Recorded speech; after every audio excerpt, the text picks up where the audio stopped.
Everybody at their seats. Sean is not here yet, so I will start. Nice to see you too. How are you? We have enough people. Good. How about yourself? Doing well. Good. Good. Right here.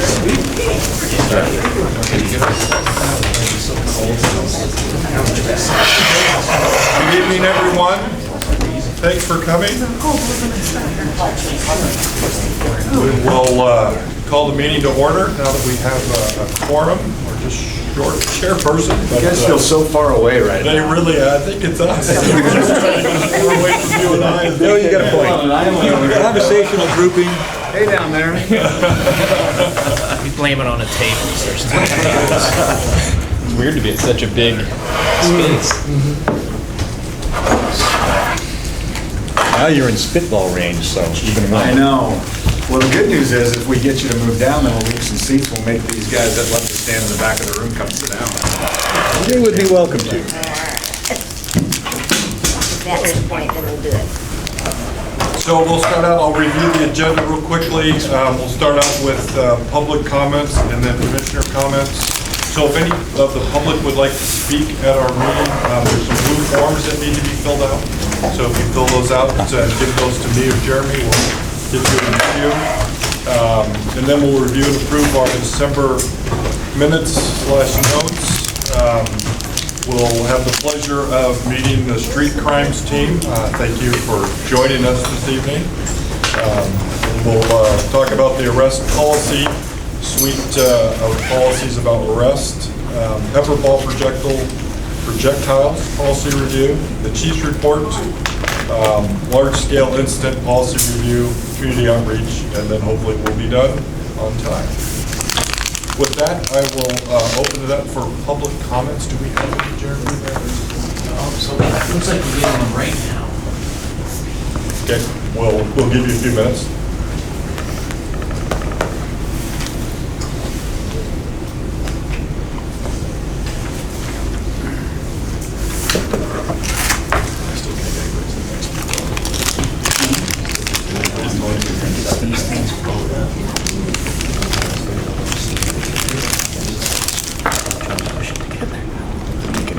Sit right next to me. All right. I know that's what you want. Okay, Charmaine, is it Yes, Ray? Ray. So you have 3 minutes to speak. I'll let you know when 20 seconds are remaining. I know, like last time. Just like last time, and I'll let you know when Sorry your about time is up. that. So start anytime. Okay, it's my usual topic, and that is cleaning up Eugene and about the illegal camping along the river.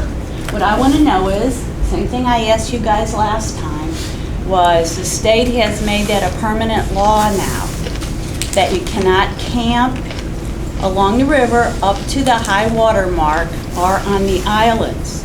So, when I ride my bike and I'm out walking, I still am calling it in. I'm calling ODOT, I'm calling parks, I'm calling EPD, and I want to know how that's going to be expedited and carried out, because I'm fed up, sick of it, don't want to see them, don't want needles and feces in the water or along the riverfront, don't want the trash washing in, and now it's state law. So I would like to know how this, and maybe I can ask Chief Skinner this. I saw one of EWeb's commissioners today, and he wanted to know, are the two dedicated park officers hired? Do we have two? Yes. Okay, so are there particular people we should call, or just dispatch will send that over to them? So what you can ask these questions, and the chief Okay. comments can answer them afterward. Okay, but the bottom line is, I so am fed up with all the bums. Fed up at the library, fed up with the downtown, but especially the riverfront, because I have heartfelt feelings about that. It's beautiful, it should be beautiful, it should be used by the people who, all our property taxes being collect it in bond measures, and yet we feel like we can't fully utilize any of these areas. The library, urine in the chairs, bed bugs, the downtown, avoiding places. But that riverfront, I want to ride my bike and be happy. I don't want to have to come home and make phone calls because I'm seeing a mess yet again. So this is just how I roll with this, on and on till I see some changes. And I'm giving this in support of the Stop Enabling Eugene Street People, panhandlers and drug addicts, the people in that Facebook group that I'm in. So, thank you. Thank you. Thanks. Is there anyone else to speak this evening? If not, I will turn it back over to Sean, and we've got commissioner comments. I will go first. I am so sorry for being late. Traffic was much worse than I expected on the way here. Other than that, I was at the city State of the City address, and I went really well. I'm excited for this upcoming year, and excited to see you all here. Just want to welcome everybody, want to welcome our guests tonight. Thank you for making time out of your busy schedules to come in. You know, it's an interesting discussion that Charmaine brings up. Was in Portland the last 2 days, and their council passed and signed a contract for 5 years for a company to come in and start cleaning up the homeless camps throughout the city, and with some special rules associated with that. But I think their goal now is to try to clean up and move out some of the camps that are in the more public areas doing it. I don't know a lot of details about it. It was just on the news and out there talking about it, so it's very interesting to see.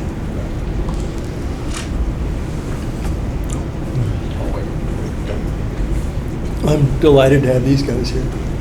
And I've noticed something recently that's interesting, I think.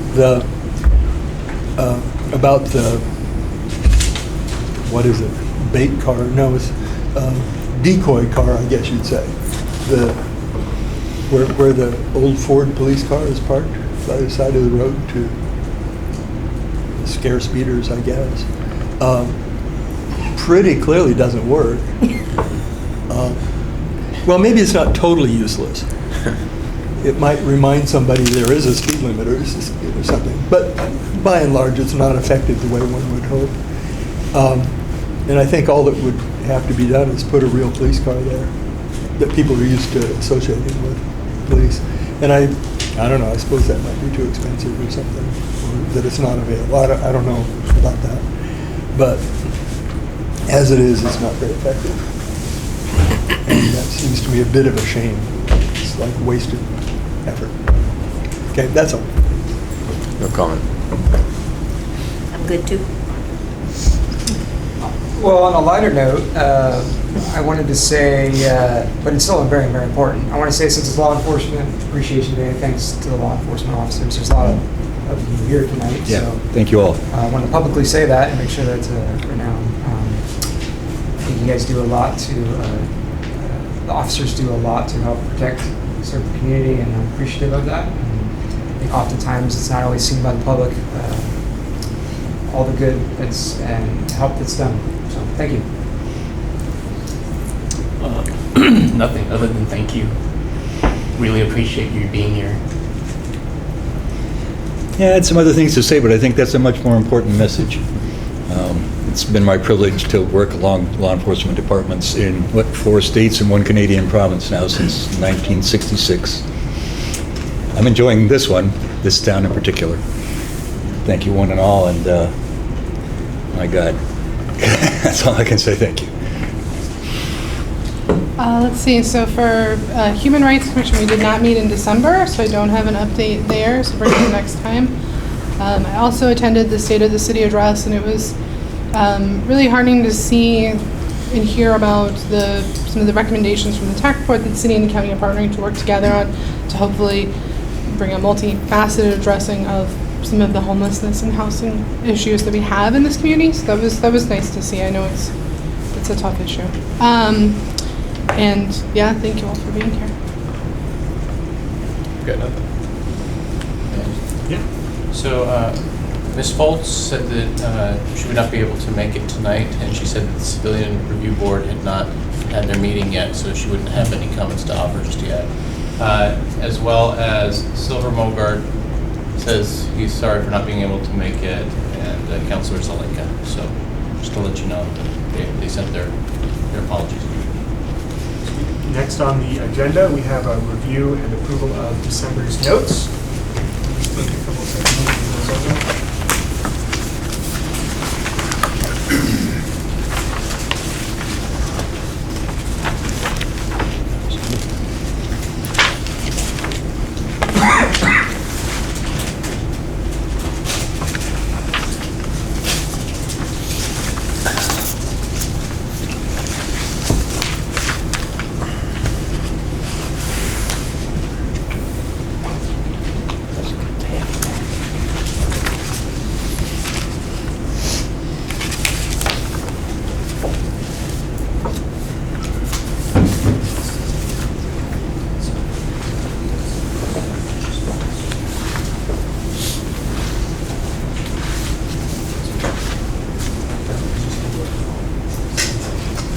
Move to approve. Do I have a second? I'll second. All right, everybody in favor of approving the minutes? Anybody opposed? Unanimous. Next up, we have a meeting of the street crimes team. So if y'all want to introduce yourself and then tell us a little bit about what you do, and then we'll tell you a little bit about why we exist, and you'll have a chance to ask any questions you might have. Michael Ryan Ware, I'm a sergeant for the Street Crimes Unit. I've been in Eugene since 2009 and since with Street Crime since we started last March. My role is to supervise these two. We got a total of eight guys, officers on the team, and we split it amongst ourselves. We have two sergeants, and you'll meet the other in a minute. And our job's really to act as facilitators. These guys that we have selected for our team are the best officers we have, and they don't take a lot of supervision. We're just there helping coordinate events and keep things running. Like tomorrow, for example, we're doing a search warrant, and so we've been busy helping the logistics and to make that happen for these guys so everybody's safe.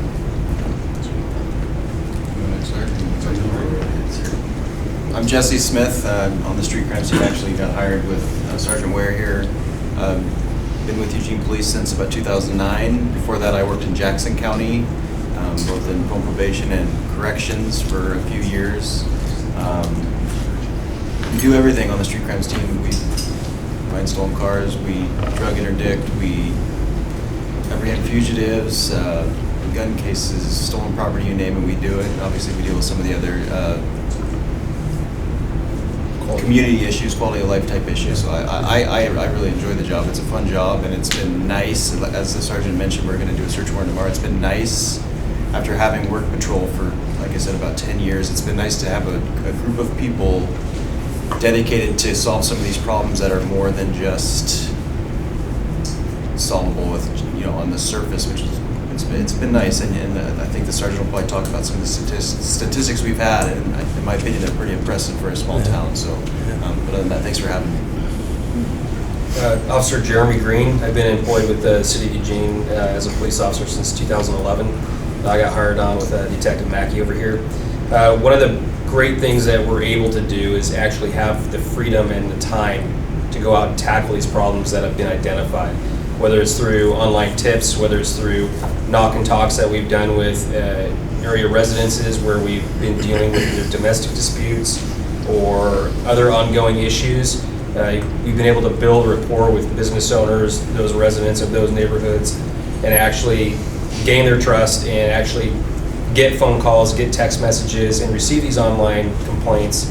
And we're able to go out and tackle those and have those handled and resolved for the time being until the judicial system and everybody else can get caught up to actually deal with the back end of it. One of the most phenomenal things that we do is the community impact cases, where we know we're not going to get a huge seizure of narcotics, stolen property, make an abundance of arrests, but where we're shutting down a problem location where that tenant might not have the wherewithal to solve the problem on their own, but they just don't know where to go and how to go about it. And unfortunately, sometimes that results in some law enforcement intervention on their part to help them set up a kind of almost like a lifeline for resources to get flooded towards them. And one of those examples is the West 4th Avenue address that we served 2 search warrants on within 1 year. That person just didn't know how to go about solving that problem on her own. And ultimately a little bit of law enforcement intervention and moving forward with working with our partner agencies and code enforcement, public works, help resolve some of that problem. I'm Sergeant Terry Martin. I'm the old guy in the group. Been with Eugene Police Department since '95. I was a deputy sheriff in Southern California for 5 years before that. Mike kind of said our role. We're support role, and we're here to get the guys the things they need and make sure that their job runs smoothly, because they're the ones that do the real work. Every once in a while we get to jump in and be cops again, but they do the groundwork, and they do an amazing job at it. I think the focus of our team, we always say, is community impact stuff. And I know from just a patrol perspective, we're getting better staff. Thank you, Chief. But it's been years of being understaffed, and really patrol was just out there doing triage. And it's all we could do, but it wasn't what we needed to do. So this team actually gets to fill in that gap and do all the things that patrol, because they triage one thing and boom, they get sent to another. We can actually fill in that gap and do some of the things that need to be done to actually resolve the problem long term, instead of just for the evening or for a day or two. So that's probably the most satisfying thing for me, is to be able to bring real resolution and solutions to people that otherwise wouldn't probably get it. Chief, did you want to say a couple things? Yeah, just in the way of context for commission, I think it's important to remember where we were and how we got here. First of all, let me just say how proud I am of this team and what they've been able to accomplish. They've only been fully staffed with 8 + 2, 8 officers plus 2 sergeants, really since about mid-June of 2019. So really, we're only looking at 6 months of being really fully staffed. Prior to that, they were half-staffed. Sergeant Ware and 4 came on, and then Sergeant Martin and the other 4 came on later in that year. And so I think the real net effect of their presence is going to be felt into the future. Their existence is a result of council about a little over a year ago in the supplemental budget, putting in $8.6 million into the system to help jumpstart what we thought we needed to do in what now is called the Community Safety Initiative. And so that, at that moment when we identified trying to grab 10 police officers, it was a time for me in reflection to see where do we get our best bang for the buck in a short period of time. Did it mean hiring 10 officers and scattering them across the patrol staff, or did it mean doing something meaningful like building a street crimes team that could have the specific community impact influence that we see happening right now? And so this is an example of what we can do when not only we have the financial resources and commitment from the city, but we also have at least some strategic thinking around how we can better understand our community and what the unique needs of our community is, and then how we funnel those resources appropriately. And I just have to commend these guys, and specifically who's not here tonight, but just Sergeant Scott Vingy, who was an AIC lieutenant that came alongside Sergeant Ware to build this team. Really what I did is I said, this is what it looks like to me. This looks like 8 + 2, and this is what I don't want you to become, but this is what I need you to do. And they really did a nice job of listening and checking in and making sure they were hitting the target. And so their success is largely attributed to not only the competency of the team and the aptitude in the team, but the creativity and the mindfulness of understanding the community of Eugene and understanding what those unique needs are. And so really, not only do they do great work, but they also built this team from the ground up. And I love being able to sit back and say, here's your guardrails, and all that space between that is that creativity in which you do that. And I think they've enjoyed that creativity. And there hasn't been one time I've had to go to them and had to rein them in. They've done a fantastic job of understanding the unique needs of this community and doing that. So I know that the deputy chief and I are appreciative of them. We ask them to do a lot. It's not uncommon for them to be on a path to do something, and to have one of them receive a text message from me after being in a community meeting and saying, hey, I need you to take a look at this, and they, without blinking, adjust, and they're malleable and flexible, and they adjust and meet my needs 100% of the time. And my needs are usually a reflection of what I'm hearing from the community. And so it's community needs, not just my needs. So, you guys do a great job, and I really appreciate you. But I just thought that the commission should hear kind of how this happened. This didn't happen by accident. This was thoughtful and intentional, and it was as a result of this community finally saying it's time for something a little bit different than what we've been doing. Thanks, Chief. So if you'll turn to page 7 of your packets, we have a bunch of information about what the police commission is, why it exists. So I'm not going to just paraphrase that. Basically, we're a system of communication between the community and certain vocal folks and the police department in the policy-making process.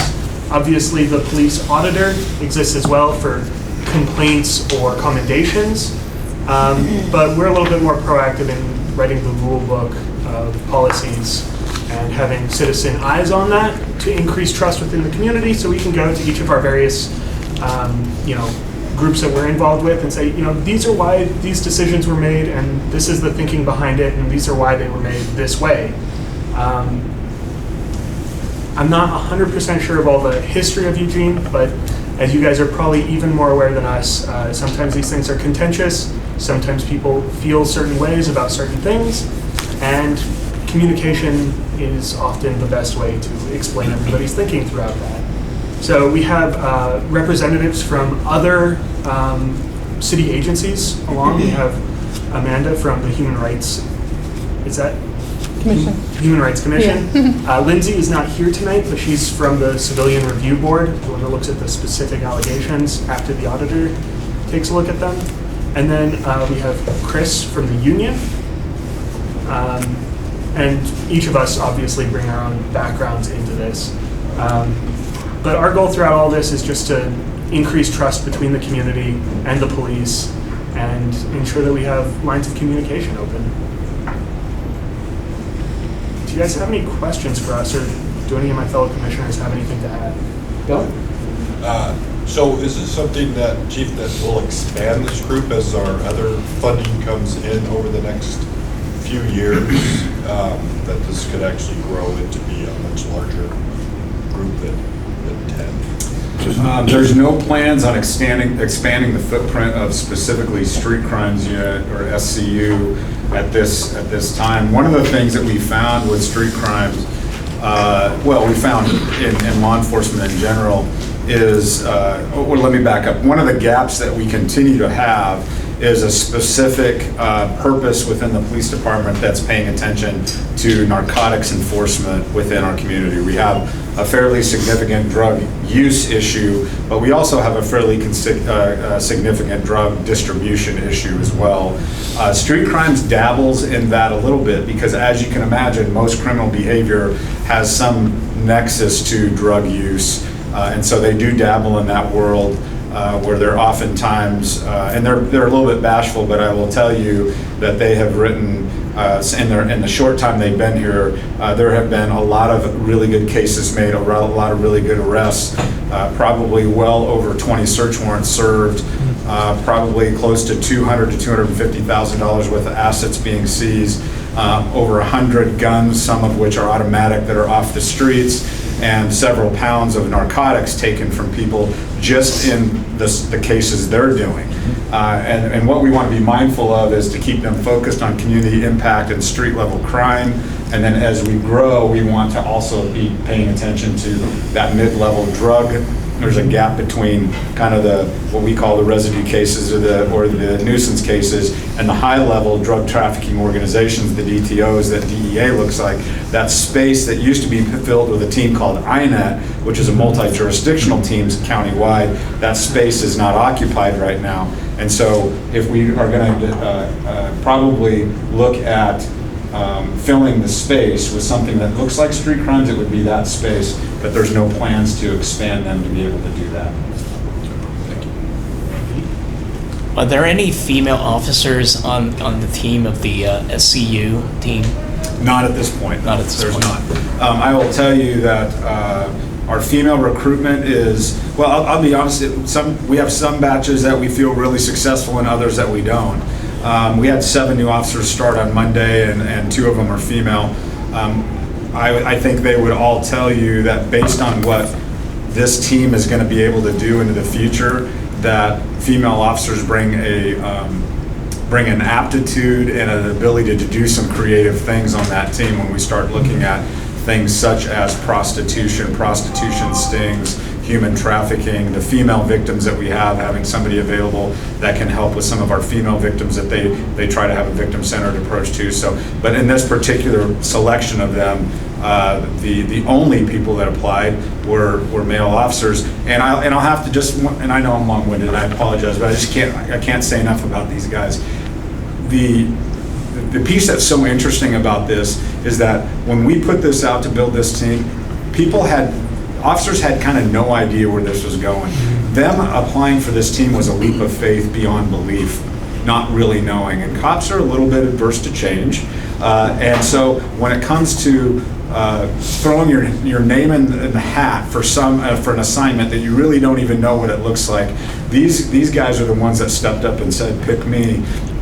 And I really appreciate that, because my guess is when we have to fill an open position coming up here anytime in the future, we will have dozens of people that want to be a part of this team, and that's exactly the way we want it. Thank you. I'm trying to figure out a simple way to explain to my fellow commissioners the difference between what patrol is able to do to resolve something, say, a neighborhood dispute, and what I gather you guys are able to do. And it seems to kind of boil down to, patrol has to say this. If he comes back, call 911. You guys, I gather, are able to give a little more constructive answer. A lot of the difference is the time we have available, because we're not tied to that dispatch radio and having to go from call to call to call, which are all usually priority calls with our current status. We're able to sit and focus on the problem, and we use a combination of tactics when we're investigating a problem location. We'll do both covert and overt operations. We'll utilize our partners of code enforcement, different agencies. That multi-departmental approach to abatement works really well in other cities. I've seen that, and I'm really glad you're using those tools. Yeah, we've got a really good relationship with our code enforcement folks, and work closely with them all the time. We got another project that the chief kind of alluded to that we started this week, and we're getting close to a resolution on that one already. Was the, not abandoned, but unoccupied home at 29th and Monroe one of yours? Yes. It was the guys that hooked up power to the construction site next door? Yeah. I lived about a block from that at the time, and the neighborhood email list just lit up from one week to the next with thefts out of the yards and people peeking indoors and cars broken into and so on. It's like, okay, this is right here. And people are pretty smart. They figured out it's one of these 2 houses. I actually was looking up the numbers they needed to be calling to make code complaints over some of the problems once we figured out which place it was. And I gather you guys went in, scooped the place out, but of course, once the jail fills up, all those people are out again, and they moved right back in, is that right? But in the long run, you persevered, the neighborhood persevered, and that problem went away from that location. So thank you for that, and I think that's a good example of it's not just telling people to keep calling 911.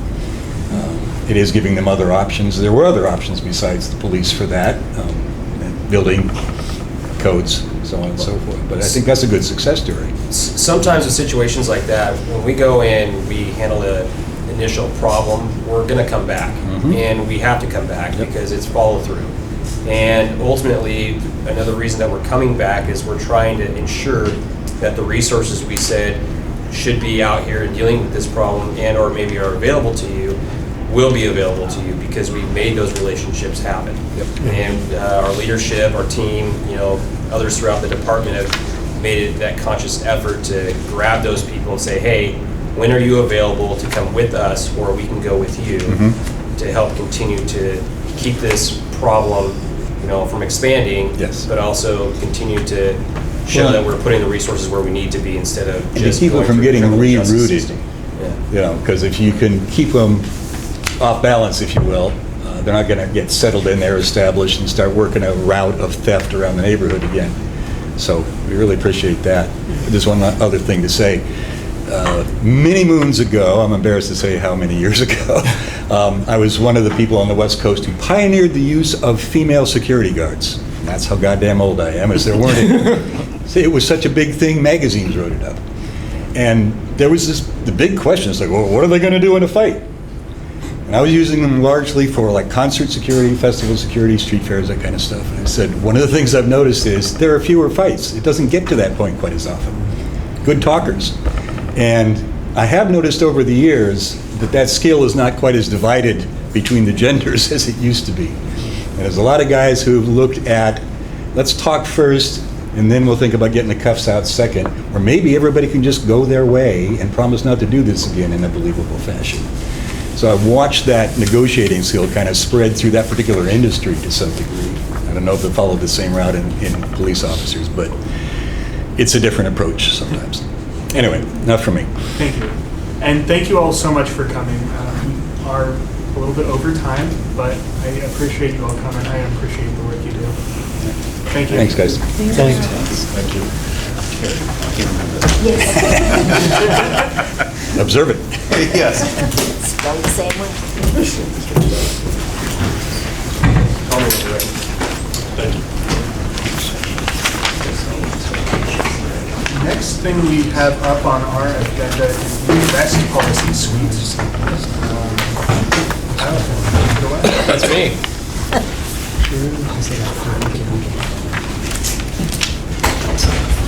So, all three of our policies tonight are pretty cut and dry and simple, and this one is too. This has been one that was on the commission's list of wanting to review, and it was certainly one that was old enough that we were due for review. And as I got to looking at it, it's a little goofy because it's been gutted over the years. As portions have been pulled out and moved into other places, and so for being this policy that sounds like it would be something really substantial, arrests, like the basis of law enforcement, it was pretty puny. It was like a page and a half, with a portion of it kind of fitting and kind of not at this point. So I started to look at it and try to figure out how we could make it just a little more user-friendly for officers and bolster it up a little bit to where it just made more sense in general. And so it came to me that as we were looking at other policies to review as part of this, which was CLCs, citations in lieu of custody, and warrant arrests, that they really could all just live in one place. And you don't have to remember that there's 3 different policies that deal with 3 different types of arrests that we make. And so it feels to me like it fits well. So that's what we did. There really are not a whole lot of changes in the policy because it's mostly pretty cut and dry, and this level of business that we do hasn't changed a whole lot. There's one main adjustment in there, and that's that we have started utilizing the Springfield Municipal Jail, and so we had to add some references to the Springfield Jail. But by and large, it has mostly been it's mostly minor adjustments here and there. So I don't have any particular big sections to call out. I'm happy to just kind of read through the titles and we'll slowly work through it, if that sounds good, and let folks kind of browse again and refresh your memory as we work through. The purpose and scope, I'm going to probably add a little bit and tweak that a touch. I was a little pressed for time with getting the compilation done once we had it on the agenda here, and so there are some adjustments that will be made. I think I want to expand that just a little bit to make it clear to folks that this is covering more than it used to. But for now, it's pretty cut and dry. The generally section gives a basic rundown for the original arrest, the 5 options that you have for arrest. And again, for that being as part of the original policy, it really does tie in the other sections that we've added into this.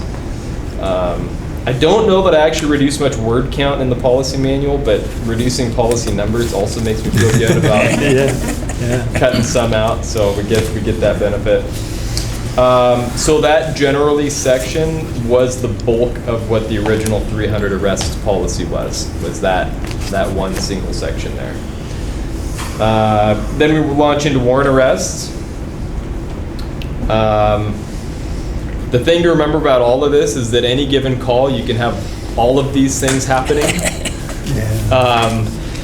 Sometimes to the same person, as they're getting arrested for some things, for a PC charge, CLC'd for other stuff, and also having a warrant. So they do tie in together. But the first section there is warrant arrests. I didn't go into the procedures for how we're integrating Springfield Jail with the Lane County Jail, because there's more back end to that, and it really is more procedural than what we need in this policy. From warrant arrests, we go to Eugene Municipal Court warrants, which certainly have a little bit different way that they can be handled. Primarily the option to post bail.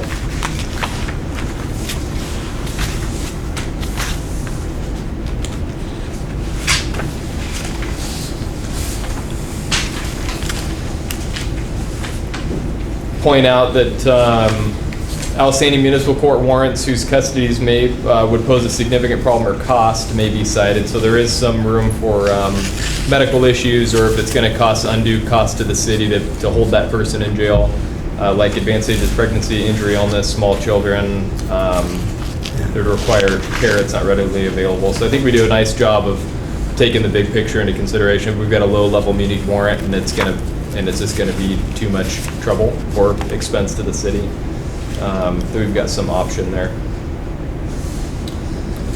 From there, we have other warrants, felony warrants.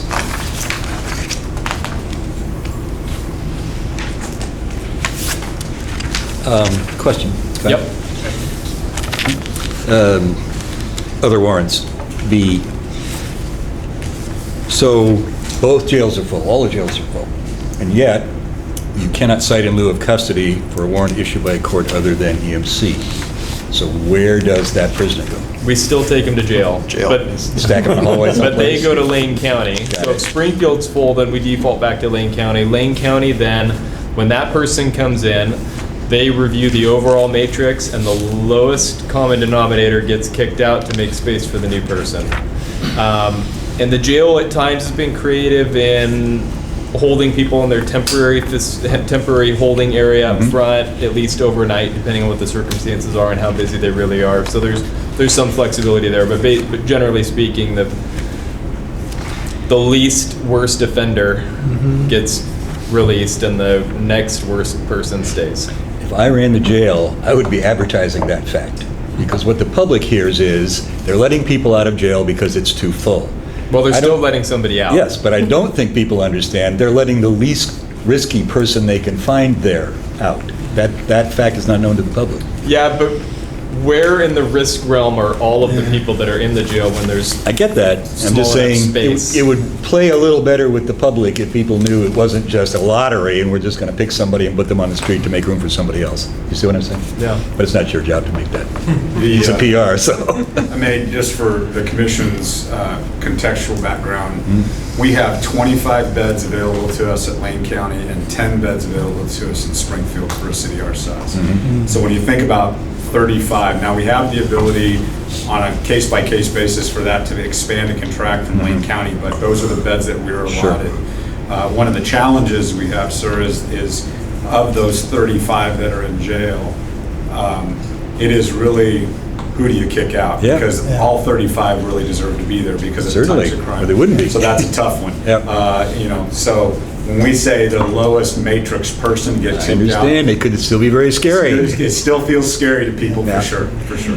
Well, it's a slight modification in their view of the matter, because I think to most people, they're not giving any thought to how that Sure. choice is being made. Sure. Anyway, Yep, fair enough.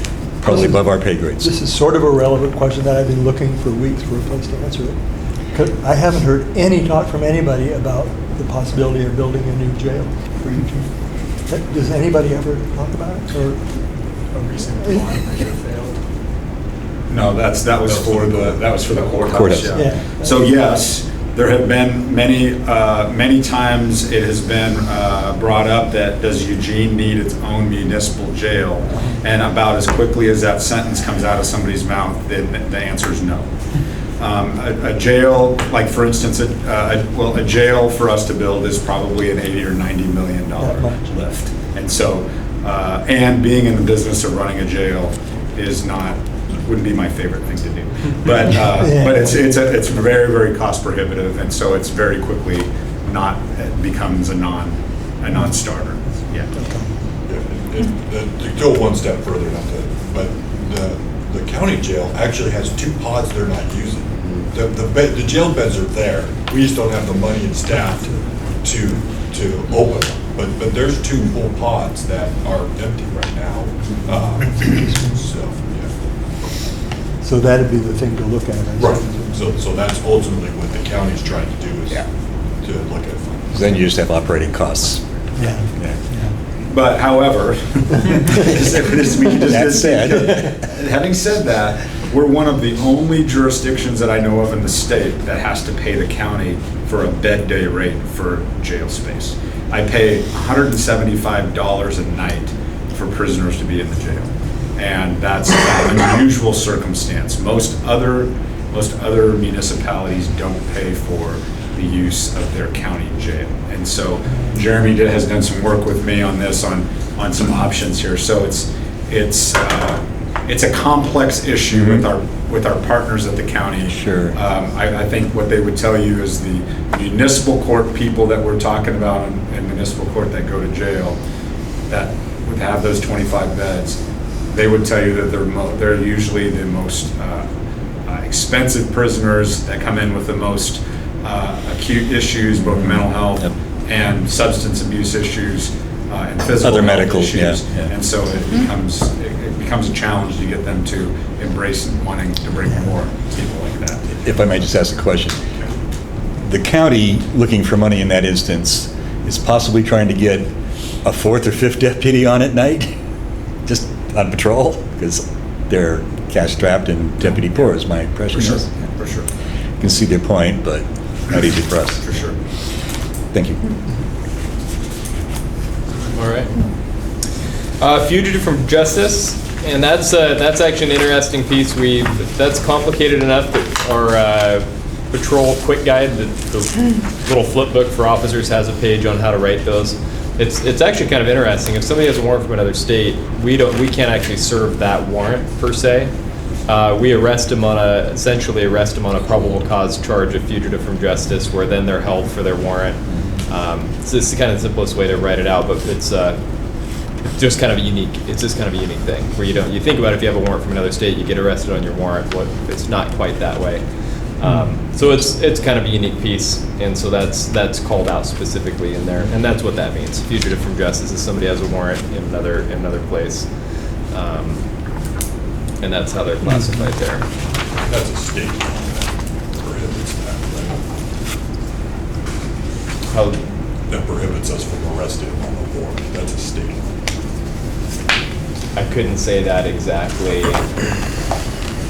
I would say it's probably an authority piece where I have jurisdiction to arrest people on Oregon state warrants, but I'm not a police officer in Utah.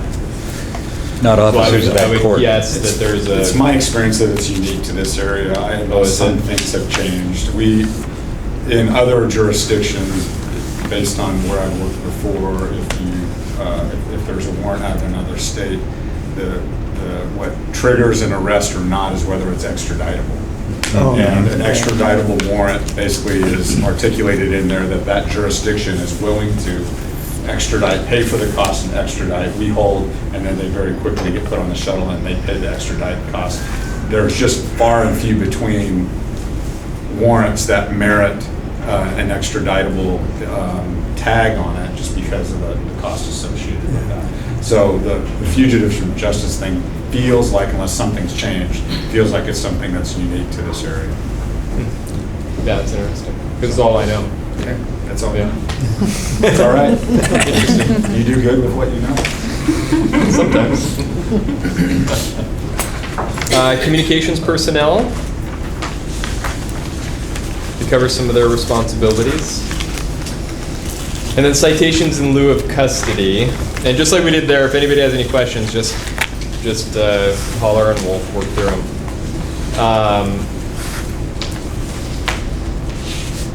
So a CLC, or citation in lieu of custody, is the same thing as being arrested. It's just that we give them a court date to appear in a couple of weeks. But the burden of proof that it takes to get there is the same as an arrest. It just is another option, and I'd actually have to take him into physical custody. It certainly feels like it's a lesser action to take, but legally, when it comes down to the courts and the process and the charge, it is essentially the same thing. So we talk about the discretion to arrest, and that we give officers discretion, and we hope they will use their discretion.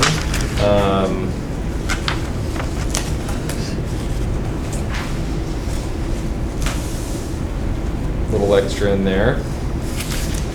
And then department procedure.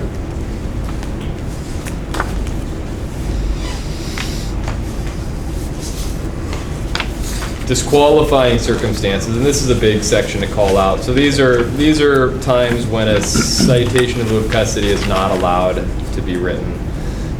So warrants, we don't have, generally speaking, outside of some of the exceptions already written, generally speaking, there is no discretion with a warrant. You have a warrant, you go to jail. Domestic violence, the Abuse Prevention Act requires that we make an arrest in those circumstances when it rises to that level. And so those are just two of the examples of some of the things where a CLC is not appropriate. If they've already said that they're not going to show up anyway, why give them a ticket? They ought to just go to jail. Or if they've got a history of failure to appear, they really shouldn't be a candidate for a CLC. But then again, the next section is citations in lieu of custody on warrants. And so that is where there are some options or more information about how that works.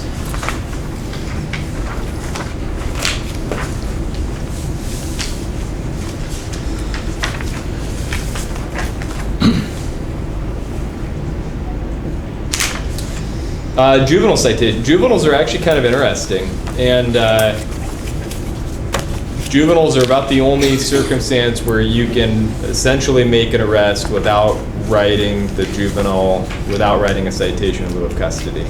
So the way the juvenile court works is the police report is enough to initiate the process. And so when we write up the report, the juvenile justice system then kicks in, and they reach out to the family to then coordinate how they're going to handle that charge. And everything they do is just a little bit different. I know we heard from the school resource team recently. I usually would write the citation to kids because I thought it was a little more impactful for them to feel like they were getting something then and there, especially in a system where there oftentimes wasn't a whole lot of stuff happening from BYS. Especially on first or second offenses, it really took a lot to get any sort of action on the justice side. And so I always felt like handing them the ticket at least made them feel like they were getting something tangible that would remind them about their wrongdoing. But they're not required, and I didn't always do that. So then the 300.5 physical and mental states of concern. This is the piece that I still have a little bit of discomfort with. It needs to be somewhere. I just don't know that it really fits in this policy still. And this was the second piece that was with that first section in the original arrest policy. And it may have made more sense early on, but I'm still looking at trying to figure out where else that could go, where it just makes a little bit more sense. It's all good stuff. It's certainly stuff that we need to be considerate of and think about. But that whole section, it's very possible that I'm going to figure out another place to move that into, and I just haven't been able to put my finger on it yet. But I'd be curious to hear what your thoughts are, and seeing this policy, if you feel like it does flow and it works. I'm just not entirely sure where I sit on it at this point. Edward? I'd encourage you to keep it here. Would you? Yeah, because this is the moment of interaction with a subject that you want officers to be mindful of. There are huge consequences here, not just for the subject, but for the department, for the city, for the taxpayers picking up a bill. The death of a prisoner in custody never looks good, no matter what the circumstances. So having this in mind in the process of arrest seems like a sensible thing to me, but I'm just one voice. Yeah, under section, under 300.2.1 generally, section B, the word prisoner, shouldn't it be detainee or arrestee?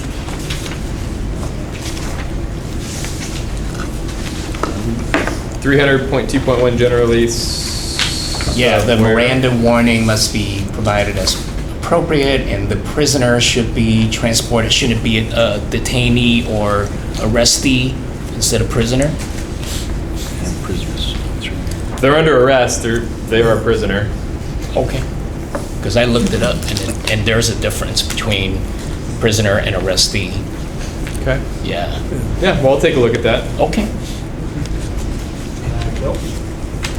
So, there's a piece that we had talked about years ago that I'm not sure, after I read this over the last week and looked at it, where this belongs, either in this policy or maybe in the force policy.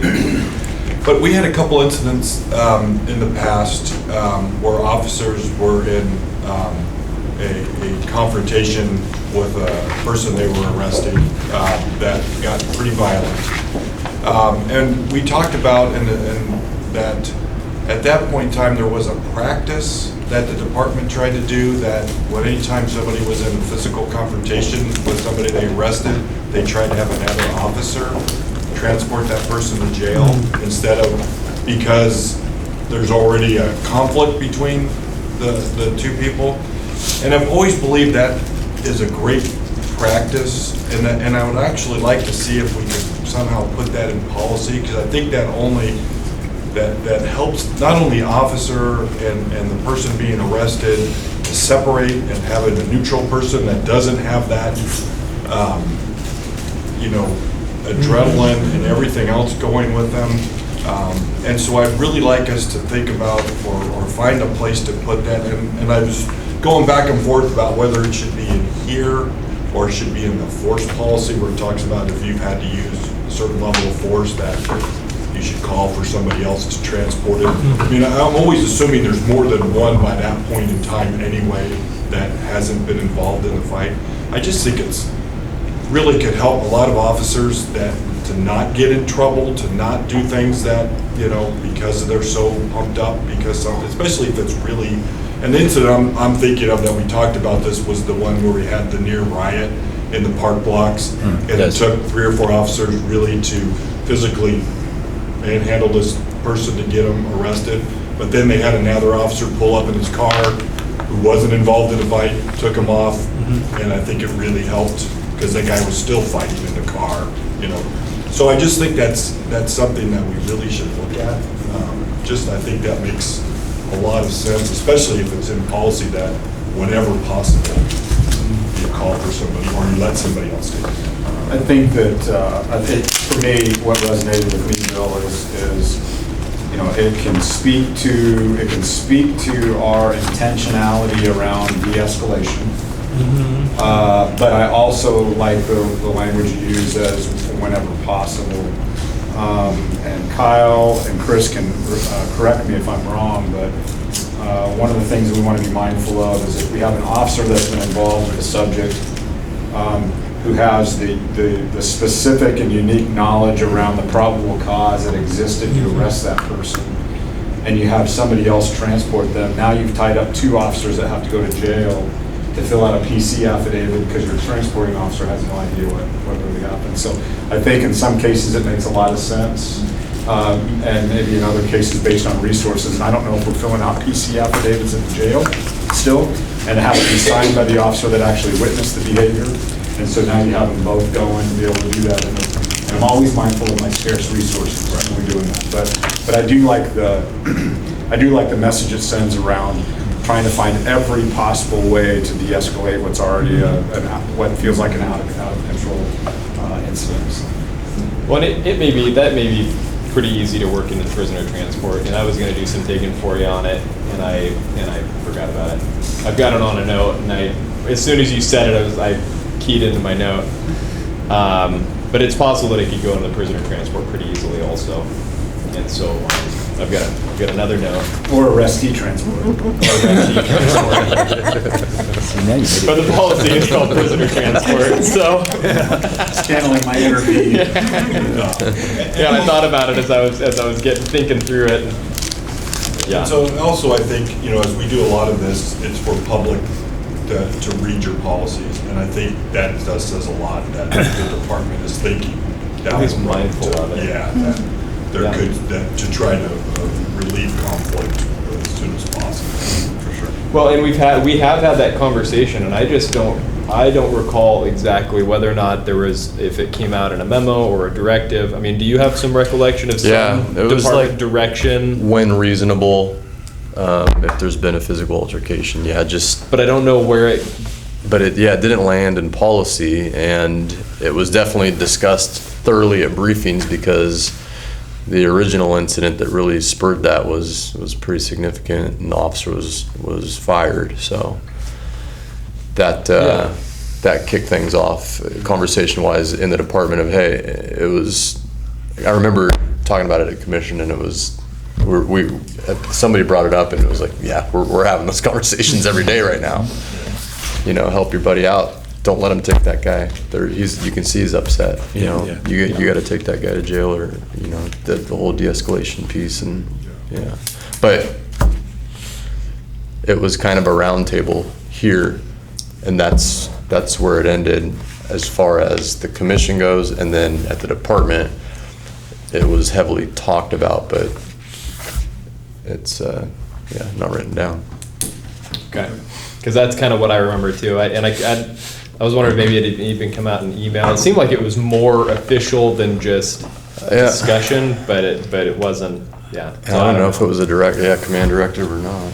But it's worthwhile to explore and figure out how to put it in there, and even if it's mostly used in the more extreme cases, but at least making sure that people are considering it, and depending on resources and how the night's going day to day.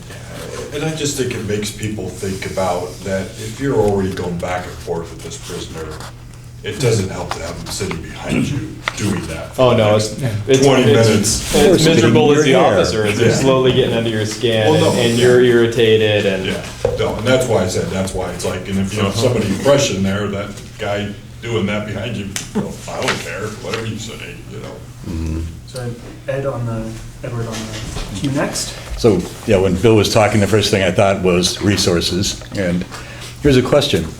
So, if there are two officers involved, first in the arrest and in the transport, and they both have to fill out PC reports at the jail, is there a time limit by which that report has to be filled out at the jail by the officer who's not transporting?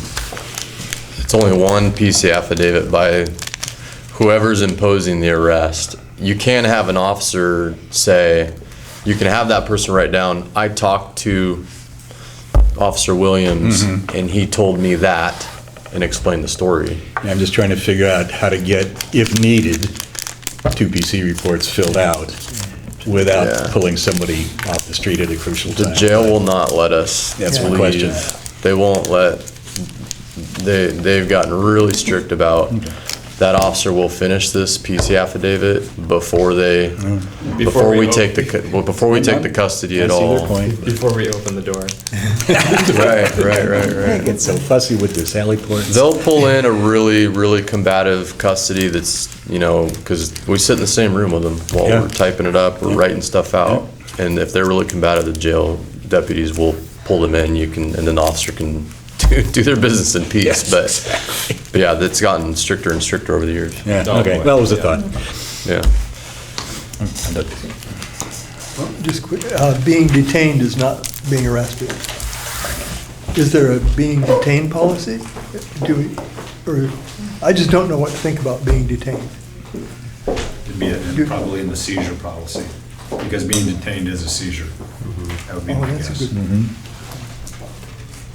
Yeah, I would have to look at it again. It certainly could be noted in some ways in 322 search and seizure. I'm sort of interested in. Yeah. No, there is not a detained policy specifically.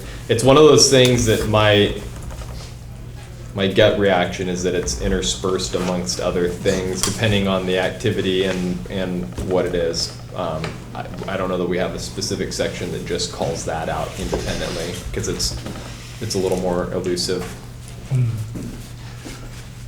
Are there any limits to how long? Or ties into other things. I'm just interested in the detaining versus arresting and how it works and what the limits on it would be and that sort of thing.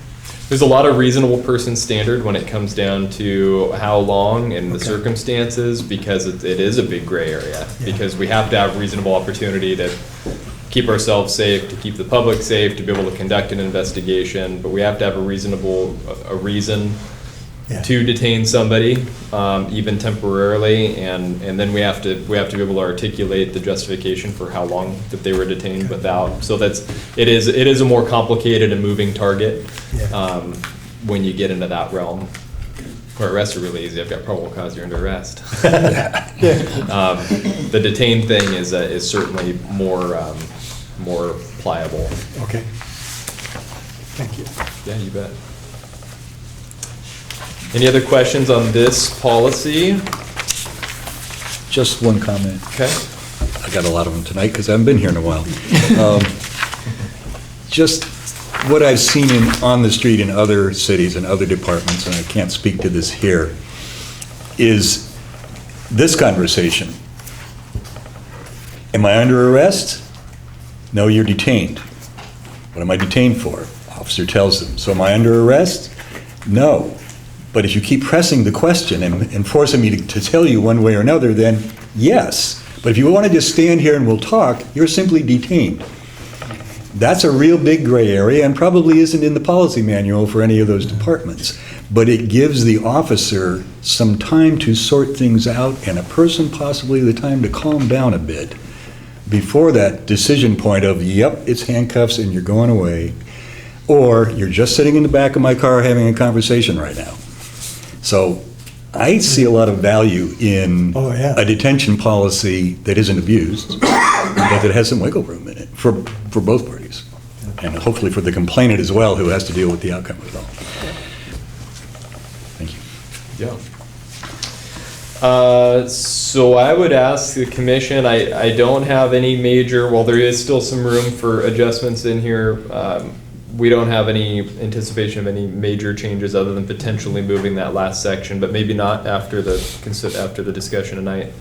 I would ask that the commission approve as is, and then if there's any major changes, we'll bring it back. If there's little minor stuff, like we have been, we would provide you with a copy of it to review. I'll move to approve this. Second. Everybody in favor? Aye. Anybody opposed? Perfect. Thank you. Yeah, thank you. So we managed to catch up a little bit to our agenda, and we are on to the pepper ball. Pepper ball. So I tried to get one of our SWAT officers to come in tonight, but he was unavailable to talk about it a little more firsthand and do a little show and tell. I did get some stuff to pass around and let you guys see what these things look like. So we'll do that instead. So the pepper ball is essentially, and these are them. I'll just do 3 in each direction. If I can make sure I get 3 back in each direction.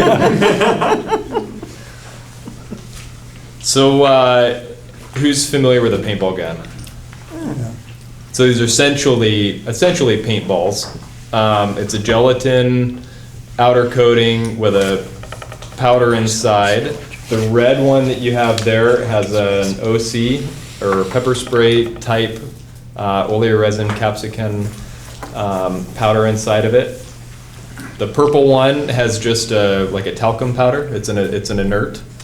And then the one with the funny little plastic end on it is more of a longer distance, more accurate, and we're going away from those. I didn't get a lot of detail why, but I think they're more expensive and not necessarily, we're not using them for the longer range. And so the way it works essentially is the little red ones, there's a fairly minimal impact because it's a lightweight, frangible piece that's breaking up. I mean, it's certainly, they can definitely leave a mark, but they're very, very low risk to the person. And when it hits, it essentially gives a cloud of powder around them that gives a short duration, uncomfortable irritation to the person that's being hit with it. When we were in the process of re-standing up a dedicated crowd control team, this came back in. So we had these about 15 years ago, and for whatever reason, they kind of went out of fashion. We quit using it, went away. So we brought this policy back probably a year ago, and it was being reviewed, and then that didn't really come to fruition, and then the SWAT team has re-evaluated it. So that's a little bit of the history on it. The inerts cost less than $1 a piece, and they have been used for, and can be used for breaking out light bulbs. So if we've got a SWAT incident and we need to make some darkness where there's light, it's a much less expensive way than shooting $25 sponge rounds to shoot out the lights. And so there's some kind of a multitude of uses for it. It has been, so this policy, we were kind of it had been in the hopper long enough that we wanted to get it going, and so this policy is in effect currently, but I still wanted to make sure that the commission had a chance to take a look at it. Since the policy went into effect, the pepper ball gun was deployed on a SWAT search warrant. They had pre-knowledge of the person of interest having a very aggressive dog that had bite training, and they had video of the dog on a bite sleeve. Nice. And so they knew that they were going to be going up with an aggressive dog, and the pepper ball gun was used. The dog was hit 3 times as the dog charged towards them.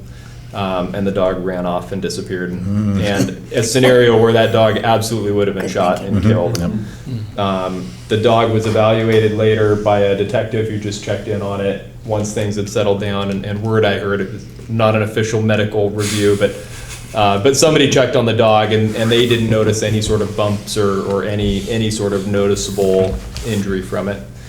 So a really effective and valuable deployment of this tool. The goal of it is giving our people one more option to avoid having to use bullets. And so that's why it's such a great tool and why we wanted to get the policy out and get it in service before getting this review done. Just because we weren't sure, it kept getting bumped out in the schedule. Do the officers take into account weather condition, like if it's really windy or anything like that? Well, with everything rainy? we do, you have to. Even pepper spray.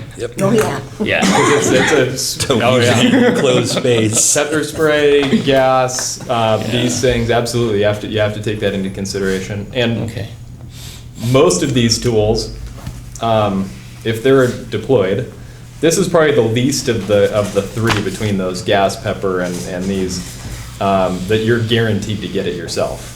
But this is a small enough of a plume and usually far enough away. That's the reason you're using this tool, that you're less likely to impact the officers than pepper spray. You don't ever use your pepper spray without getting it yourself. I mean, it's just the way it works. That's why we get pepper sprayed in training, because I've never been That's what they used to. in a fight when pepper was used and I didn't get a dose of it myself. So you got to know that you can work through it. But yeah, the conditions certainly. But that's one of the good parts about this tool is you can use it a little further away, and it's less likely to impact those of us that we don't want to impact. And what do you fire that with? Is it another piece of equipment you've Yeah, got to carry? it's a now gun. You've got a gun and pepper Yeah. spray and this, whatever. Yeah, and they used to be, the first ones that we had legitimately were, it was a paintball gun with a big hopper on top that you could knock off easily. The one that we have now looks more like a tactical rifle. It's got orange on the foregrip and orange on the buttstock, and the magazines that these load into are bright orange, and so it's made to look as noticeably different as possible, and yet still is a similar system to what people are used to using, with some optics, a sight and a light. But it's definitely more of it looks more like a legitimate gun, but still different. So it's just in your car? I mean, Yep. You just carry that in the vehicle Yep. and then it's when you need it? You deploy it like a less lethal weapon. You don't carry it on your person. It's only when Yeah, you it would only be, That was my net because gun. it's a full blown, it's a rifle size device. And it would only go out on calls where we're looking for a less lethal option specifically, yeah. From a SWAT perspective, at least in my experience, because dating myself, I can remember when this came on the scene back in the 90s, and still to this day, when we read this policy, sometimes it's more effective when you're firing at the feet of people, and you know you're going to rupture the pepper ball. You know you're going to get the cloud that's going to do that, as opposed to hitting them. And so we're mindful about understanding that, we don't want to be shooting these in and around the head with the vulnerability of the face. And so oftentimes, especially in crowd control, these are anchored right at the feet of people to back them up. And so I don't want to leave the commission with the sense that it's a full-on paint gun war type thing, where we're trying to mark people with these things. There's ways to have these rupture on objects that can sometimes be more effective than actually hitting the person. Sorry, Amanda, and then I've got myself. Okay, so I have a couple of questions. It sounds like a really useful tool. Do you have a sense of why it was stopped? Like why the use of it why it wasn't in use for a while and is now coming back? I'm just curious if there were like issues or problems or whatever that have since been resolved or anything like that. Not that I'm aware of. It was more just one of those things that kind of went out of fashion, and I really don't know why. We didn't have any problems. We didn't at one point just take them out of service. They just sort of quit getting used as much. And I really don't know. I don't know why.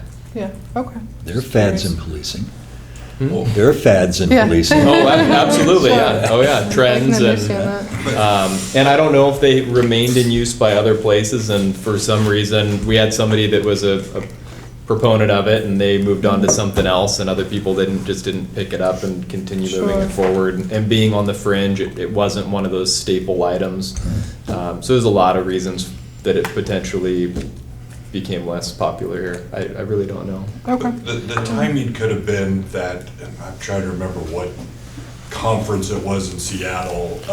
World Trade Organization. 15 or 20 years ago, and it was on all the TV news stations with the Seattle officers having these paint guns and firing into the crowds, and people were really upset that they were doing that, and it was like the G20 conference or something like that. World Trade Organization. Yeah, and so that may have been why I'll bet they it were was. kind of stepped out, because that came out to be, That was a big deal. yeah, it was a huge deal. Well, and technology changes, and so we have a tendency in law enforcement to we recognize a gap, we try to fill the gap, and people are rushing to the market to try and fill this gap. And legitimately, the first evolution of these was a bunch of paintball people that figured that there was a niche right here, and there was challenges with the technology, and you can see the challenge. You can see the technology evolve to where it's more reliable, it's better thought out, policies, those types of things. So it may be just a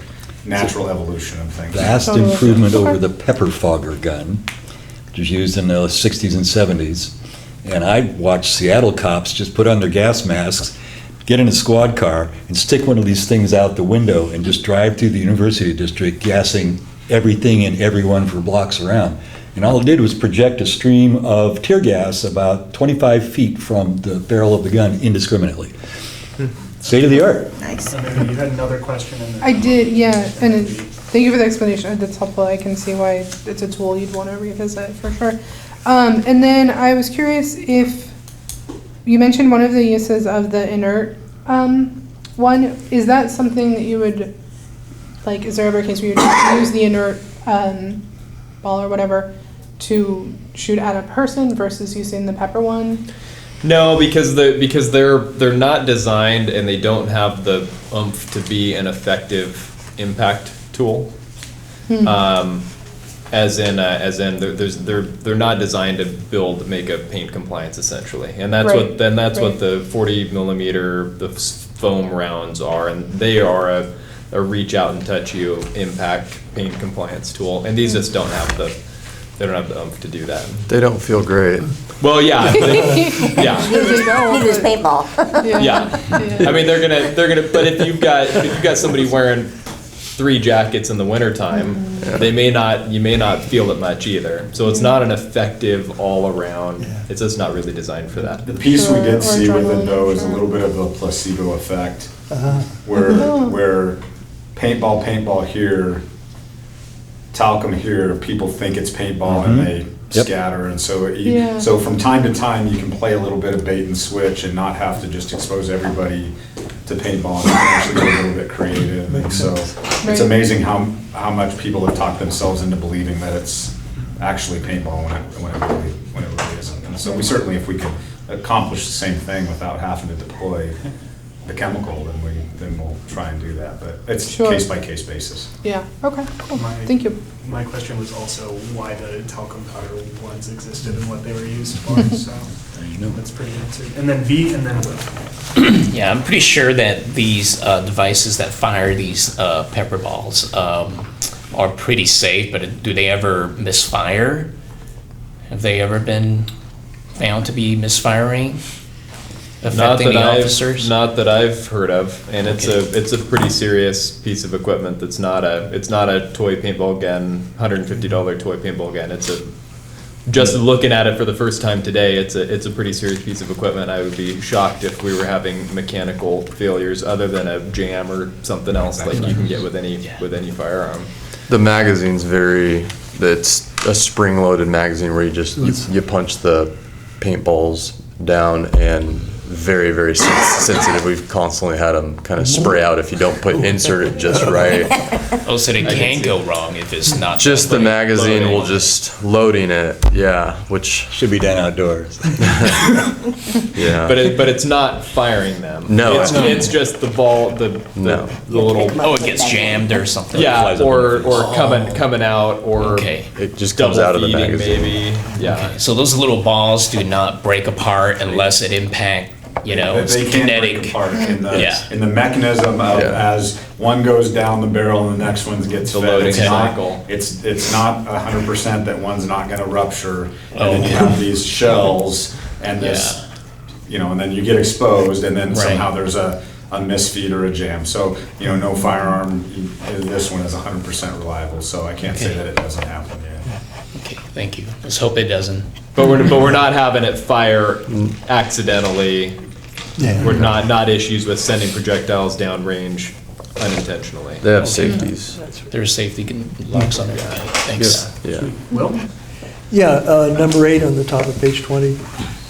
I just noticed that this device shall not be used by an individual officer without cover officers and/or tactical planning. Why? Well, it's just like our other less lethal options. If you're going to be on taser or you're going to be on a 40 millimeter, you want to have a lethal coverage as well, because your hands are then tied up with that piece of equipment, and it mixes up your ability to be able to. So it's for the lethal safety if you of needed the officer. Yeah, exactly. Yeah. And it's very clearly should, because you just never know. Yeah. But generally speaking, when this gets deployed, But when we're on a patrol call and you're going to be going up to something where you want to have a taser out, we'll communicate with each other. Okay, you're on taser, I'm on lethal, and you'll communicate that plan just like we would with the 40 mil and the other less lethal tools that we have. Gotcha. Thank you.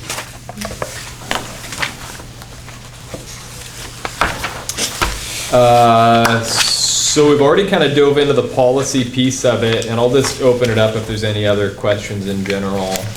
We've answered we talked about a lot of the policy just through discussion here. Is this FYI tonight, or do you need action from us? Well, this policy is in effect as of December 11th of 19. So I guess my question would be if we can get a vote of confidence in the policy from the commission. Or if there are suggestions for edits, then I can certainly take those under advisement, and I can go back to the experts on it and go from there. Just one more question. Absolutely.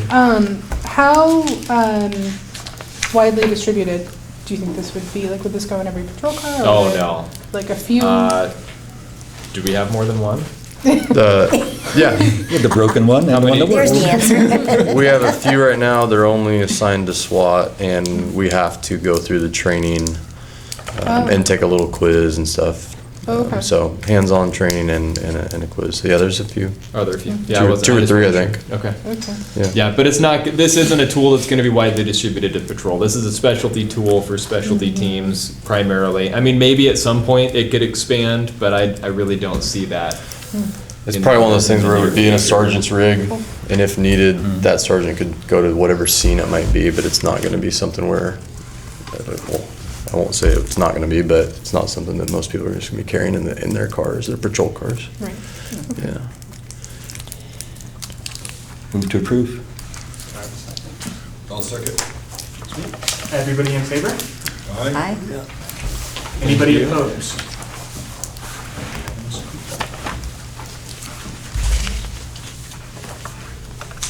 All right. Chief's report. Boy, it feels like I've done enough talking. So I'll just be real quick and short. Welcome back after the holiday. Happy New Year to everybody. I just want to let you know how much I appreciate the thoughtfulness of this commission and taking a look at our policies. Building trust and confidence in this community is important to us. From time to time, we have critical incidents that certainly test that. And erode that in some cases, and so I think it's important that we are doing everything we can to show the public that we're being mindful and thoughtful and intentional about how we do 21st century policing. So thank you for that. So having said that, just a quick update from the Office of the Chief's perspective. And I'm trying to include the Office of the Chief because we have a deputy chief now. You had a chance to meet her, I think, last time we were together. And so we are trying to, together with others, trying to build this department into something that can better meet the community's needs. One of the things that's happening, well, let me just give you a little bit of a report. We have 7 new officers start on Monday. We're fully staffed in the general fund. And we're fully staffed in dispatch at this point. And so we have hiring testing this weekend with another group that will be onboarded on April 10th. And then we'll take a little bit of a break in early summer because we have the 2020 Olympic trials, and we want to give our trainers and officers a break from that so we can focus on 10 days there with Olympic athletes in town. And then in August, we'll get going again with hiring.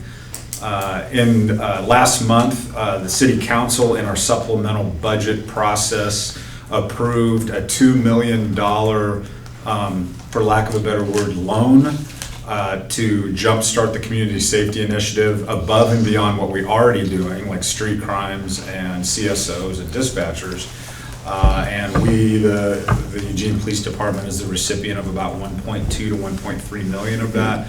The rest of that money is going mostly to administrative costs to start getting ready to prepare to collect the payroll tax, and we're looking at vendors for that right now. What that means for the police department is that we'll be hiring 3 additional officers, 2 community services officers, and an animal welfare officer this spring to continue our positive momentum In addition, there is some one-time money in that loan that helps us meet some goals around punching a wall out of the PD and building a bigger locker room because of all the hiring we have.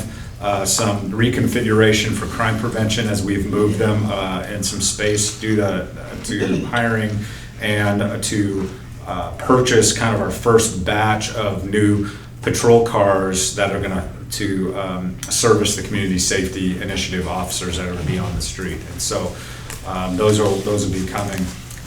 One side note about our new, what we call PIUs, which are the patrol cars, police interceptor units, I believe, is that all of our cars we're buying now, including the 8 that we're going to take possession of this month, are all hybrids.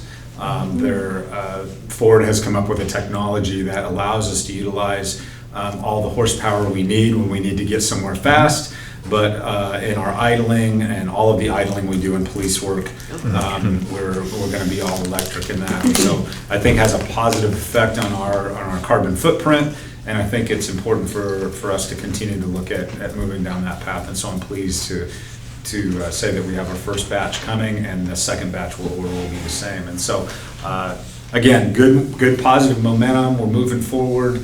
No shortage of people that want to be a part of the organization. We actually opened up our testing for this weekend to grab 130, I believe, from 100, for 130 to welcome them to test. We'll see how many show up, but we've been fairly successful with good numbers and people constantly reaching out to find out when we're going to have openings and when we're going to be testing. And so I'm really pleased with what we're doing. Our senior staff, the 2 chiefs, and our senior staff with 2 chiefs, the 3 captains, and then the professional staff members, which is Tim Shutt, Pam Collette, and Melinda McLaughlin. Melinda is our PIO. Pam Collette is my 911 dispatch director, and Tim Shuck runs administrative services within the department, are going to be spending some time in 2 weeks, midweek, together offsite doing a strategic plan for 2020 and 2021 as we build the CSI. And so some really good things are going to come out of that. We're going to look at the department top to bottom and make the changes that we feel like we need to make to be as efficient as we can as we look to build this department into the future. So with that, I'll stop and see if there's any questions. No, good presentation. I actually have one. Are there any new dispatchers or call takers added on to the call center? So in the bridge funding, which exists, the space we're in now, we added 3.5 FTE there. They're fully staffed. In the next phase of the big package of CSI, there's 2 or 2.5 more added, so that the total net gain there, I believe, is 6 dispatchers in the grand scheme of the CSI. Okay, thank you. Sweet. Looks good to me. With that, we can move on to large-scale incident policy review.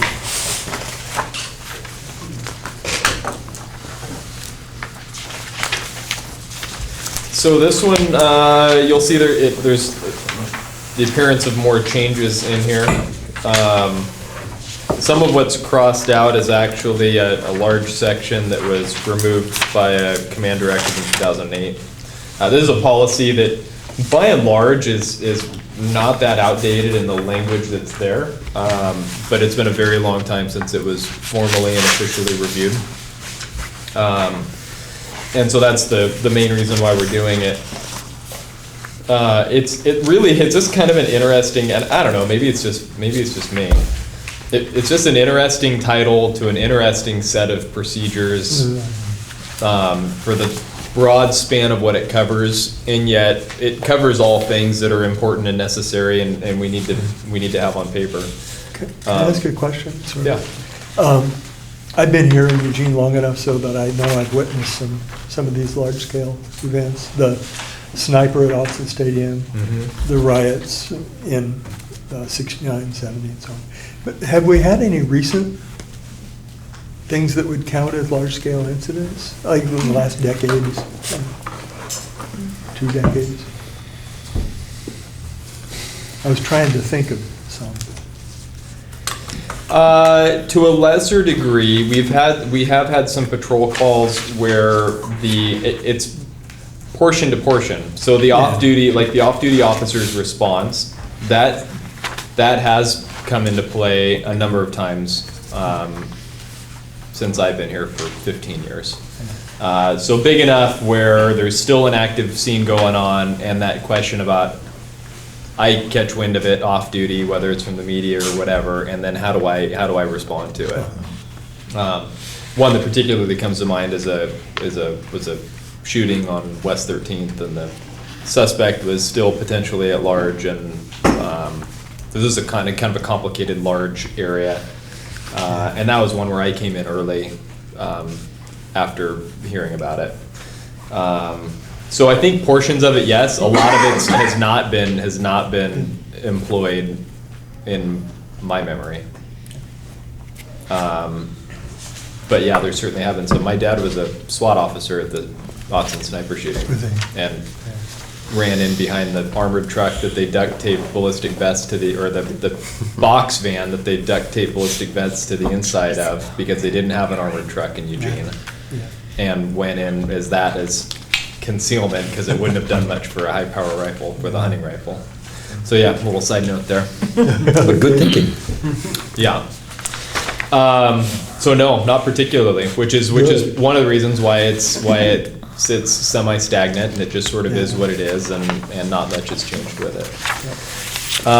So with that, we added some of the other. Oh yeah, just a quick question. Thank you for the example of the active shooter. But outside of that, is there any other instance where it would be considered as a large scale incident? Well, you'll notice down in the generally section, it's left as wide open, because the potential need for one section or another of this, it isn't an all-in-one. It's definitely an a la carte sort of a policy, depending on what the needs and what the circumstances are. And so there isn't a clear answer on what and when and how. But when something hits, we have a way to reference kind of what we need, and it covers a lot of different areas. I think one example I would point to that had potential, even though I thought it was very well planned on our part, is the God's Guns and Trump rally this summer could have gone south far enough that it instituted this policy. Anytime you have a group of protesters coming with open carry of AR-15 rifles and handguns, clashing with any opposing points of view, it could have gotten next to the market, next to the farmers market, a Saturday and farmers market. There's that potential. So I would say if that got out of control and we ended up with violence happening there, we had officers there to probably handle it, but it could have gotten out of control in a hurry. It would have probably fallen under this large-scale incident based on the totality of that circumstance. So it doesn't have to be intervention; it could be prevention. Okay, good. Thank you. Yeah. Yeah, and the definition, even though it's not listed as a definition, it really is just ambiguous enough to leave it pretty open. And it's kind of funny, but it works. Incidents are usually large-scale incidents because of the nature or magnitude of the incident or the type of response required. And I had to read it a few times as I tried to figure out a way to make it more eloquent or more descriptive, and yet it just sort of works the way it is, in my opinion. And so I didn't wind up making any changes to it. So above, we just added some more references to other policies that are referenced throughout this one to make it easier to see what else you might want to reference. And then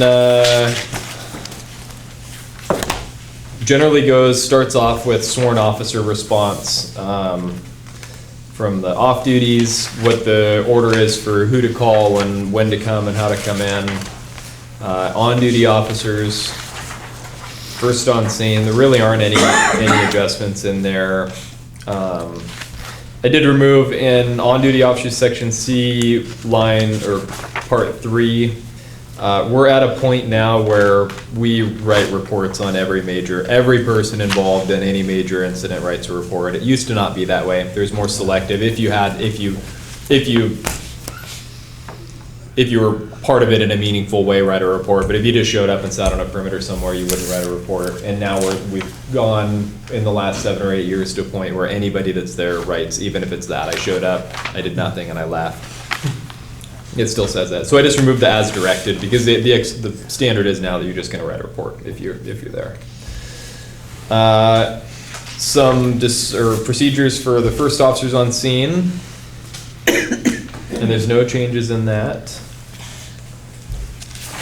The evacuation section was removed as it was moved to policy 413, so that whole section is gone. Fatality management, and I've got a line through the American Red Cross piece as a reminder to me. I need to reach out and just see if that's even an option at this point. I'm not particularly aware of the Red Cross being of what level of activity and training they have at this point in this community, because this policy is very, very old. If we have them, there's some bigger discussions to have. I don't know that that's something that we would want to do at this point, reach out to them in that circumstance at this stage. So we've got some more discussion to have on that, but that's why it's crossed out. Yeah. It's more as a reminder for me to continue to take a look at that and try to dial that in. You might also reach out to Patience Winningham. She was disaster planner for COE, and I think she's over at the county now. Yeah. They have to have some kind of plan for an emergency more. Yeah, absolutely. And if we have something where we're at this level, we probably have lots of agencies and lots of heads thinking about how we're going to work this out. And the city and the county have become, I think, more capable in a lot of areas. And so, anyway. I don't know that that's gonna, I would imagine we'll probably remove that, but I don't know yet. The media section, which the media policy got published today. Thank you for the thorough review that we did with that recently. So we reference that. There's a little bit of information. We've corrected the displaying a media identification card because we don't do that anymore. So I removed a couple of things to help bring it in line with what the current new policy says. Supervisors and command personnel. The real main change here was just the operational piece of that section 1 under generally. The patrol captain or their designee, which is typically going to be the special operations lieutenant or a watch commander, are going to be the ones that are assigned for coordinating or planning a large-scale incident if it's something that we have the ability to plan for. So there's a fair amount of adjustment in there, but it's just to bring it in alignment with what our current practice is. Again, under incident commander number 1, just kind of clarifying the roles and duties. Talk about incident commander.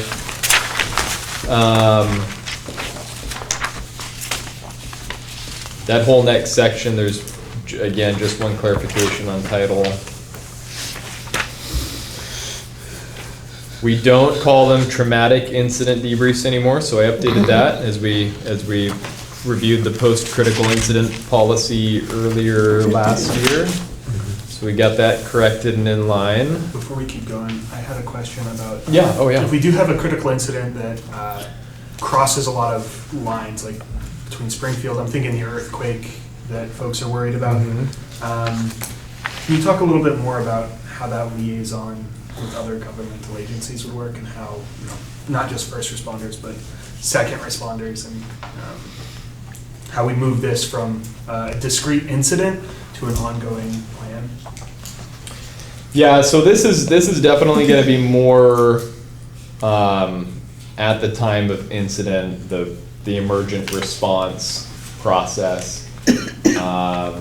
Once it becomes a more protracted function, that's where the bosses are going to come and become more involved in figuring out what roles and duties are going to be.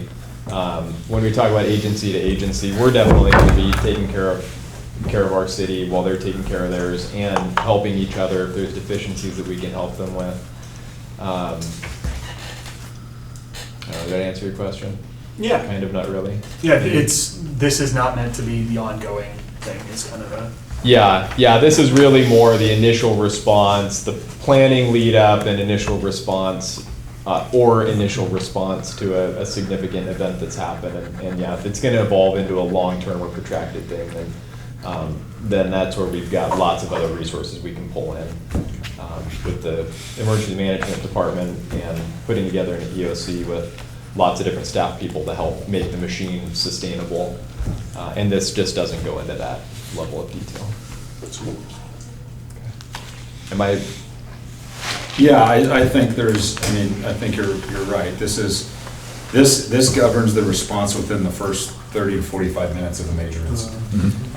If it becomes a long-term protracted incident, then we fall back into a unified command type of situation with MOUs and our own governmental agreements with our neighboring jurisdictions and our designated emergency management folk, and then we, that resource management, then we have all the resources there, and then we can start sending people home and figuring out where they're gonna go. But this I think is designed more for the immediate first hour type response. And then the really main only other adjustment was the Title E, which this was written pre-de-escalation being a big thing. And so I changed that to incident conclusion because it really is just the winding down of the response. But otherwise, it's mostly pretty darn accurate and complete in general. So there just isn't much to it. I'm happy to take any additional questions, thoughts, comments, concerns. So if you had to do, like, because of an incident like this, had to do like a lockdown of a neighborhood or something like that, that's covered in a different policy, and that wouldn't be covered in this one?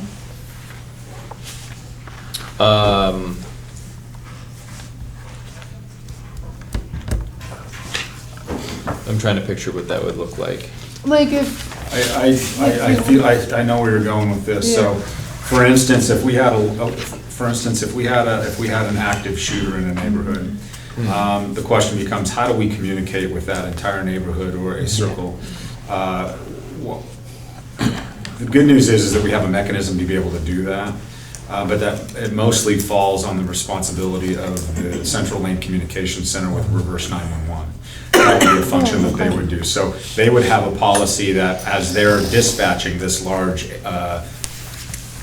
incident, that at our request, we would say, we need to notify neighbors. They set a geofence around what they want to do and reverse 911 call and try and get in touch with as many people as we can. It's less effective these days because, number one, it's a subscription. In the old days, when it was all hard lines, you just had that already in the system and you were calling. Remember that phone that was like on the wall that would ring? But nowadays, it's trying to get people to actually subscribe to that with their cell phones so that we can do that. But there is a mechanism to do that, but it probably relies more with their procedures at dispatch than it does our procedures, even though we may request it. Cool. Yeah, that explains, I didn't get the call the last time there was a lockdown in my neighborhood, so. Oh. That explains why. Yeah, okay. Yeah, it's become more challenging. And some of that early response, moving into the first officers on the scene to establish a perimeter, and if we need to lock down an area, that analysis early on is going to be done by the first responding officers, consider subjects that may be involved, assess the location, be giving other information to the next responding officers, and then to initiate that reverse 911 depending on the circumstances. Cool, thanks. And there's somewhere else where we talk about the reverse 911 specifically. It's in policy somewhere, and I just can't off the top of my head be able to tell you where that is exactly. And since we don't have a helicopter to fly overhead with a big PA system, we take one of the department's drones and a bullhorn and a walkie-talkie. We taped all that together. So I've been Fly trying to to the neighborhood. spare you all on drone updates, but since Edward brought it up. The drones are on. But it's 7:17. We did apply. I don't want to hear any more about drones from him. We did apply for a unique telecom technology funding grant through the city, and I have 2 Mavic Enterprises on order, and they have a loudspeaker on them where you can record a message, upload it to it while it's in mid-flight, and they're actually pretty darn loud. And so we'll have 2 of those. Hats off to you. It's whenever they get here. It's Yes. like, I'm like a 2-year-old at Christmas waiting for them. You didn't order But from Amazon? they've been back ordered. The supplier that we're getting them from is collecting some other equipment from other manufacturers, and they'll ship it to us as one package once they get everything. So we do actually have that, and that is a legitimate option that we could use those for, is to fly overhead over a neighborhood with a rolling PA announcement. Yeah. Or playing Pink I'm Floyd. excited about it, right? That'd be perfect for a volunteer pilot. Yeah, not saying that every neighborhood has their neighborhood watch, but I'm wondering if, there's a way to utilize their phone tree, system in situations like that. I mean, they may not be able to notify everybody, but maybe there's some people who are not subscribed on that list who might get a call from another neighbor. Just a thought, Yeah. Something to have in the communications center. It would be something to have in the communications Do we center. have any other questions on the critical incident? Large scale Large. incidents. Large scale incident. Right. I'll move for approval. Second. Everybody in favor? Aye. Anybody opposed? Thank you. Good, thank you. So for our community outreach update, we are transitioning into a date of last contacted model as suggested by Councilor Ye last time around. I believe we've also talked to the neighborhood coordinator for the city about just updating them all, including updates in the regular email out to the neighborhood associations. However, if there's anywhere that you went over the last month that you want to talk about, this would be a great place to do so. I myself, I went to the Communities of Color First Friday as well, again, and I know I saw Silver there as well. Other than that, I've been just waiting for an outreach from the Churchill neighborhood. Matt? Northeast neighbors. Northeast neighbors. Do we have anything else from them? I have not heard back from them. Cool. They know we exist. That's about as much as we can expect. Did you have a question? No. Mark? Sweet. With that, I'm ready to move on to closing comments by everybody. Do you want to go the other way around? Start with you, Amanda? I don't think I have any comments. Just thank you for answering all my questions. Some of you know that when Mayor Vinnis first ran for office, I was asked to join her campaign, and I have been working with her ever since, managing her social media and giving her some best practices that I gather from the other cities that I've worked with. And I'm now launching into a second election campaign for her.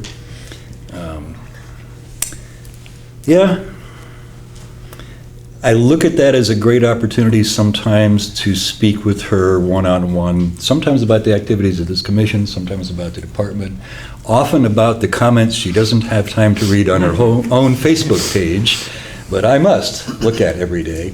And sometimes those are very useful in giving her an idea of what people are misinformed about in terms of what the police department does, or a mayor of Eugene does, or what this commission does.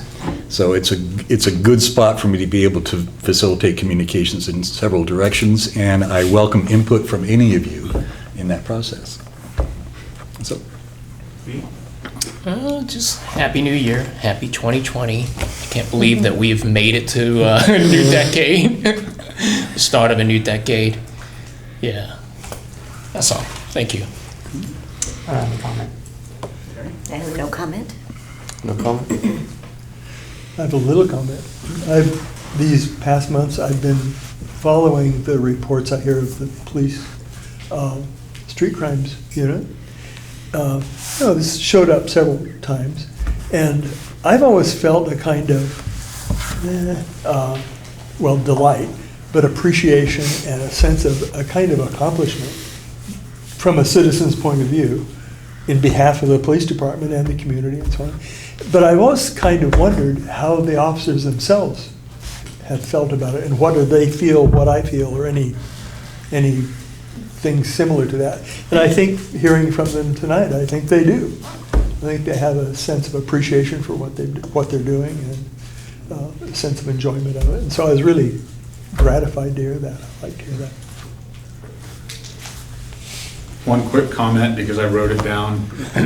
Will, you're absolutely right. Our decode car is ugly, and dated, and ineffective. Not fooling Hey, it works on tourists. Yeah, I don't remember the last time we had a Crown Victoria. Well, the sad part is I still have an SRO or two that are driving Crown Victorias to the school. What I will tell you is that as the new fleet shows up, we have some of those older PIUs that look contemporary that we're going to cycle into that, because we recognize that our savvy speeders have figured out that it's exactly what it is. So we're trying to be mindful of that. Excellent. Well, maybe we can put you in a police uniform. You can just stand out there and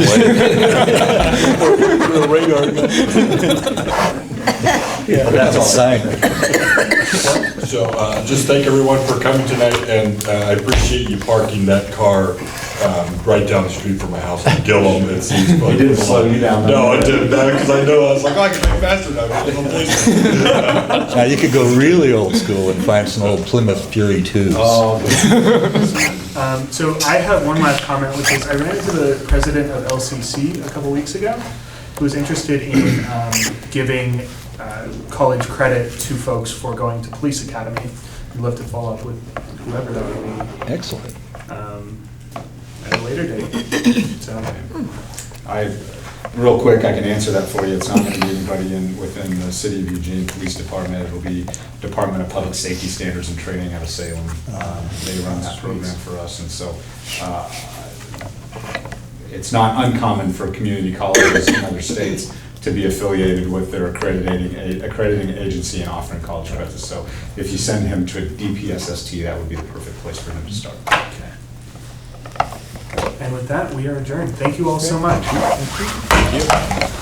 Chris?